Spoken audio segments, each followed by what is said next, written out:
Hey everyone, welcome back to the channel. My name is Tori and I run Mountain Mama Living. We do prepared life on a budget, and today we are talking all about food inflation. I'm going to go over some costs, some predictions, and what I'm stocking up on, and really some strategies of how to beat that in your home for the next couple of years. So if you're interested in that kind of thing, I'd love it if you became part of our YouTube family. Make sure you hit the subscribe button, turn on your notifications, and hit the like button if you enjoyed this video. We are down in my little common pantry area, and this is what we decided to stock up on this week. This is what was in the budget. So we tried to keep it under $20 this week because I went a little light last week, but all this stuff was on sale, which was really helpful because it was most of what was on my list. I did leave out a few things because they were just a little pricey, and that's okay. We will try for next week. And if that doesn't work, we'll just keep trying. But over here, we got some canned wild pink salmon, some chunk light tuna in water, and then 2 chicken breasts. So my canned proteins are covered. Last week we did beans, so we're good there. We also got some distilled white vinegar. We pick one of those up probably every other week just because I use it so much for cleaning and canning and so many different things in the kitchen and around the house.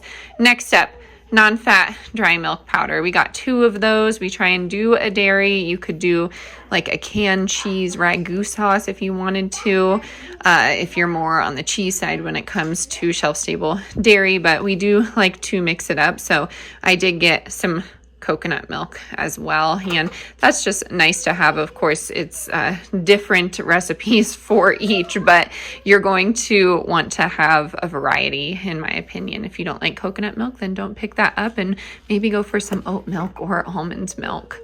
Next up, we got some coconut oil, the buttery flavor Nutiva. I went to Walmart to get that one. It is the cheapest organic variety that I have found, but I've seen it at TJ Maxx and Marshall's before, and sometimes it's on sale. So if you have one of those in your area, definitely check into their food selection. They do have some nice shelf-stable options. They have a lot of dried fruits as well, which would be nice for a bug-out bag or just to have in your prepper pantry and backup storage. Next up, we did get some sliced carrots and some cut green beans. We are just loving both right now, so it depends on what you want to stock up vegetable-wise. I'd like to find something different for next week, maybe some artichokes or maybe some asparagus. We don't have any of that. Well, we have artichokes. We don't have asparagus, and it's interesting to me. So I'd like to find some of that, and I'd like to find something started in glass. So we will see. If you have any recommendations on some vegetables that are stored shelf-stable in glass, then we should be good to go. And then last but not least, we did just get some more of these hash browns because they're still on sale. So I plan to get them into some Mylar bags or maybe cook them up and freeze them because I've heard some issues with storage, but they were on sale for $8 again, so I couldn't help myself. And this makes 72.5 cups. So I think that's an incredible value for what you get. And all you do is rehydrate them and season them, and they taste delicious just like they would fresh. So this is what we got this week. Now I'm going to sit down with you and talk to you about why we got them. So now that you have seen what I have been stocking up on in the last couple of weeks, I kind of want to go over why I'm doing that. The U.S. Department of Agriculture released a list of inflation predictions, and it was based off of data from last year. So that is where I'm getting most of my information, as well as some other sources that I have found to be trusted. So this is for the United States. Of course, it's going to vary, so make sure you're researching your actual area. I have made that mistake before, but this list has 12 items on it. I went ahead and subtracted 1 because the category was other foods. So I'm not really going to put that into my pantry, into my prepping or anything like that, because that could be a variety of things. And then it goes from top to bottom. It goes the highest percentage inflation to the lowest. And of course, things are going to vary this year, but I do believe that this year is going to be a little trickier than last year when it comes to finding affordable food for your family. So I'm doing my best to prepare now, and I'm hoping that you at least follow some of my lead when it comes to some of these items. items. Of course, it's going to depend on your family and what they like, is what we like to say on this channel. So the first one on the list is eggs. Of course, we talk about that all the time, and that was a 23% increase, which is, wow, it's a lot, you know, and if you go through eggs like my family does, then it can add up. We, of course, have our own chickens. I've done that cost breakdown before in YouTube Shorts form if you want to look on that video, but I mean, right now it's paying off because I don't have to worry about the shortage of eggs. Of course, if my chickens just randomly start laying, then we just won't eat eggs. It's not this big thing that's going to affect us. There are other sources of vitamins and minerals, but I mean, a lot of people enjoy eggs, and that's what's so hard right now. So we went to Costco recently and we saw a 24 count for $5.99, and I really don't think that that is expensive in my mind, but I have said in the past, we go for organic, cage-free or organic free-range eggs whenever we can. That's really what we go for, but if we can't find it, we go for cage-free. So when I'm looking at my eggs, typically in the last couple of years, I was paying $4.99, you know, for 12. So it varies. It depends what kind of eggs that you are buying. In the spring to fall months, we're buying from some local sources. We, of course, won't have to do that this year, but those are still $4 or $5 a dozen. So for me, it wasn't that big of a shock when the egg prices came through. I have seen at Walmart, you know, they have cartons for $1 sometimes. They have 6 eggs for $1 sometimes. And, you know, that was a year and a half ago. I had to check back on one of my videos. So of course it's shocking to see that inflation percentage, but I will say for us personally, it has not affected us too badly, just because we used to pay that kind of money for our eggs, but now we are getting them from our organic free-range chickens. So that is on the list, and I just wanted to talk about that for a second. The next one down from eggs, we're going to be the fats and oils category, and that's at a 14% increase, and that is predicted into 2023 as well. So for me, when it comes to fats and oils on that chart, I'm not thinking they're talking about like healthy fats, but I could be wrong. I don't really know if that chart is so specific to different diets or if it's just like generally the top 5 things that the US consumes, and that's where they got their numbers from. So when I think of oils, I think of seed oils, vegetables, all those typical ones.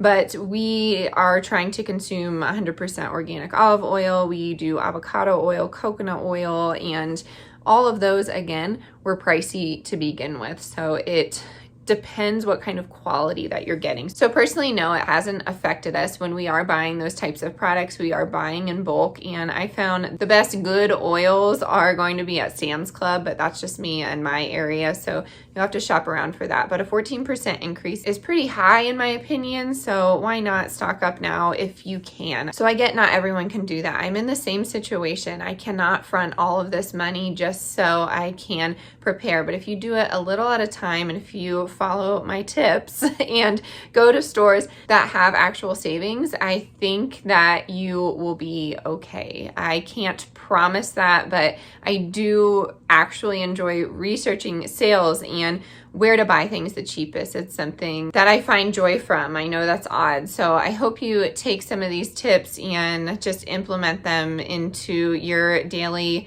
routines. Even if you're at a store, even if you have some extra time, instead of scrolling, maybe just check on some websites, check on your app, see what is the cheapest. It could be pennies, and then you have to factor in gas to get to that place, but that is something that we all need to think about. And then speaking of inflation and shortages, it does go over why this is happening. And I mean, the difference in fertilizer is a big one, especially for US farms, the shortage of fuel, the combination of things just not working and then having no one to come fix it is an issue. So there's a lot of factors that go into this. But moving back on to this inflation list, number 3 down from fats and oils is going to be poultry, and that is at a 13% increase. I do think, my personal prediction, that's going to go a little higher this year just because of all the bird sickness around the globe right now, to be honest with you. But we are surrounded by farms that house birds, and it's just wild to hear the owners of those properties' stories because they are having to euthanize so many birds because of the avian flu. So for me, poultry is going to go a little higher than 13%, but again, that's just me. You saw that we stocked up on some canned chicken, and you can totally do that. It just really depends on what kind of chicken you like. Of course, that's not going to taste as good as a rotisserie chicken, but you have to think about that as well, going into Costco and picking up that whatever it is, $6.99 for that chicken, that's probably going to go up. Or Sam's Club has their classic $4.99. Who knows if that will stay there forever. So really think about your chicken, your poultry, what kind of meals that you can make with that, and see if you can make that stretch. Instead of using all of the chicken, maybe throw in some beans if you're making a casserole, and just cut the chicken in half. That way you can save the other half for freezing. I have plenty of recipe videos on my channel if you want to check that out, but there are different ways to make your bird stretch, and there are plenty of ways to use it. Take those bones and skins and boil them down and can them into your own homemade chicken stock. It's easy to take that, what is now $4.99, and make that last for a couple weeks, maybe even a month in your food storage and your freezer. Number 4 on the list was cereal, and that's at a 9% increase. We don't eat cereal. I would start really looking at your processed food ingredients. Just really check out those ingredients. If you don't know, if you can't pronounce that, that doesn't necessarily mean it's always terrible, but you really need to figure out what that ingredient is. They're putting a lot of additives into our foods nowadays, and I've even seen some new experimental additives that I'm just not a fan of. I don't want to ingest, but that's just me. When I think of cereals, I'm thinking of, the typicals, Lucky Charms, that sugary cereal that I feel like we all grew up on. I luckily have never liked cereal, so that doesn't affect me. But if, you really are craving it, try and find a recipe to make your own cereals, and then find some raw milk or some sort of additive to that cereal bowl that is actually good and nourishing for you, because I would, again, just start checking out what's going on in those ingredients, especially when it comes to processed foods, those cheap box foods that you see in the aisles. I always have my strategy of staying outside of the aisles in the grocery store, because that is mainly where all of those plant-based foods are. When I'm thinking of plant-based, I'm thinking of nourishing foods. I'm not necessarily referring to a vegan diet, but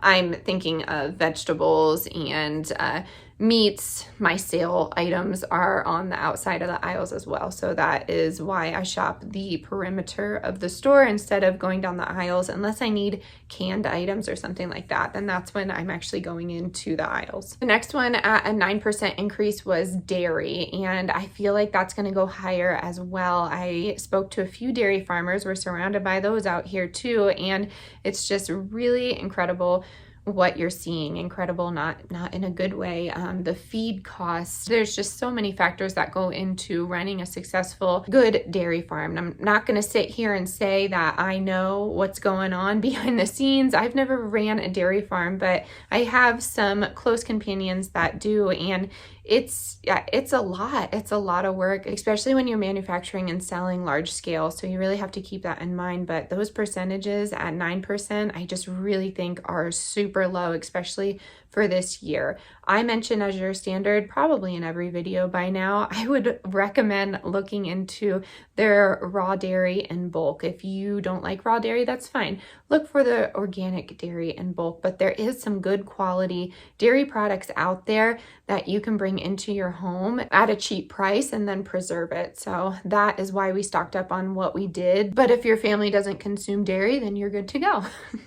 Next on the list were fish and seafood at 8%, and also fresh fruit at 8%. So most of the United States citrus is coming down from Florida, and you saw what happened with inclement weather, extreme weather this season, and it really affected the citrus, fresh fruits, and things like that, things that we typically are eating. So personally, this does affect us. We eat fresh fruit every single day. We really enjoy it. So I've seen footage of some of those farms and the rotten citrus that's happening. And it's not just citrus, there are other different farms down there, but I was just mentioning that just as an example. So if you look into some footage of what happened after the hurricane, those farms are not doing the best. And I think that is going to deeply impact us. And then fish and seafood, I'd love to have a conversation about in the comments down below. I'm not sure exactly why. I have some guesses, but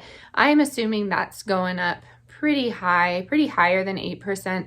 That's just my opinion though. We consume fish, good quality fish, quite often, maybe 3 or 4 times a week. So that's definitely going to impact us. And then next on the list, we're going to be meats at 7%. We've talked about red meat and the cost of what I'm seeing in the grocery store.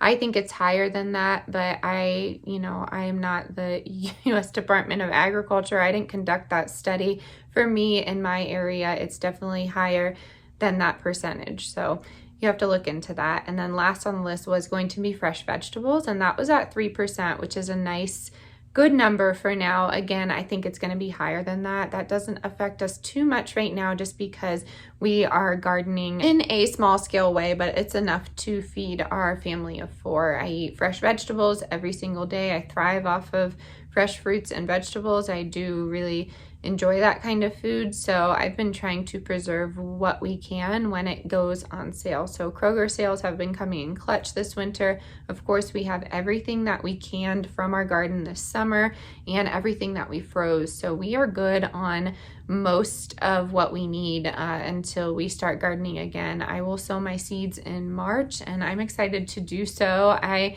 don't typically start them inside, but I think I'm going to try it this year just because a lot of our garden is going to be for medicinal use as well. So I'm going to be planting some herbs and flowers that will aid us in some medical issues if they ever come about. If you want to see a video on that, I can do that, what I'm stocking up on seed-wise and what I plan to do with it, and some ways that you can do the same thing. That's only if you want to see it. Just let me know in the comment box down below.